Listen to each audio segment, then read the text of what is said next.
Many of Madison's friends describe her as kind, attentive, and funny. Madison, I'm so glad you were part of the iconic Sealangers sophomore year and were a part of the Swistas this summer. I love how much you make me smile, so I won't talk for a while. So get on up here, Miss Volunteer. My favorite move in wrestling is called the fireman's carry. It's a move where you, actually, let me just demonstrate it for you.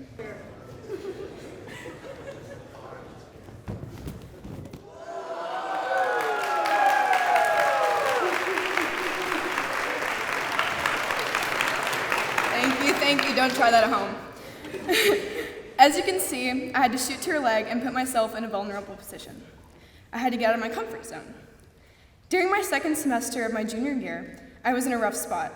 I constantly felt alone and as if I was not doing anything productive with my life. I was spiraling down into a hole that I could not get myself out of. I remember sitting in my room one day listening to Vivi and Autumn discuss what they had done in wrestling practice.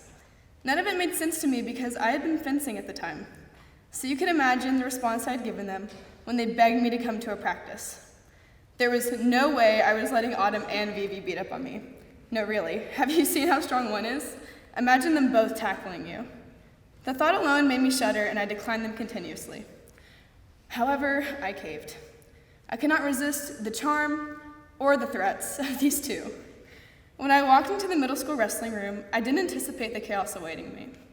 Least to say, the first practice made me question my existence. Coach Jack and Coach Scott are no joke. In all seriousness, after the first excruciating practice, I found myself wanting more. I practiced the rest of their season and knew I had to come back for my senior year. I stepped out of my comfort zone. This past summer, I was lucky enough to travel to Switzerland with the best group of girls.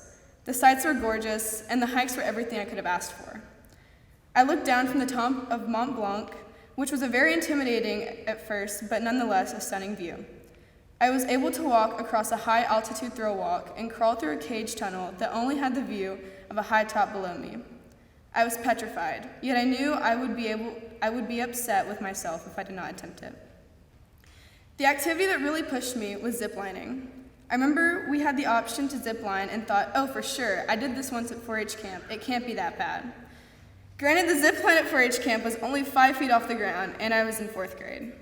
I was shocked to see the zip line fixed to the peak of Grindelwald Mountain. At first, I was not going to let them strap me into a death trap and send me flying down the mountain. However, I'm not a pansy. Once they strapped me in, I sat there and waited for the doors to open, and when they did, I was thrilled. The scenery combined with the wind hitting my face was a memory I will never forget. If it weren't for the 3-hour wait time, I would have done it again. I stepped out of my comfort zone.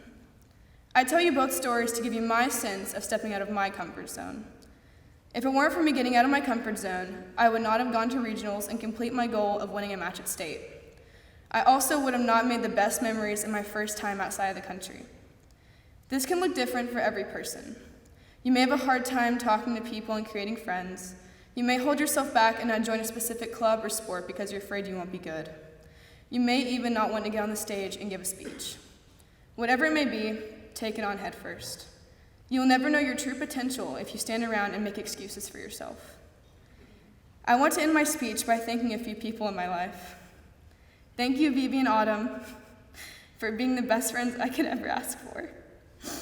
There's no one in this world I would rather take late-night Jeep rides with than you both. I'm going to miss you both very much.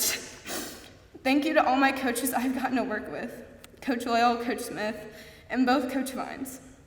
I want to especially thank Coach Shack and Coach Scott and Coach Ed for helping me improve this year and helping me become a better version of myself. Finally, thank you to my Aunt Moo Moo, my Uncle Trip, and especially my mom and dad. I would not be standing up here without the sacrifices of you both. I love you both eternally, and I can't wait to repay you both one day.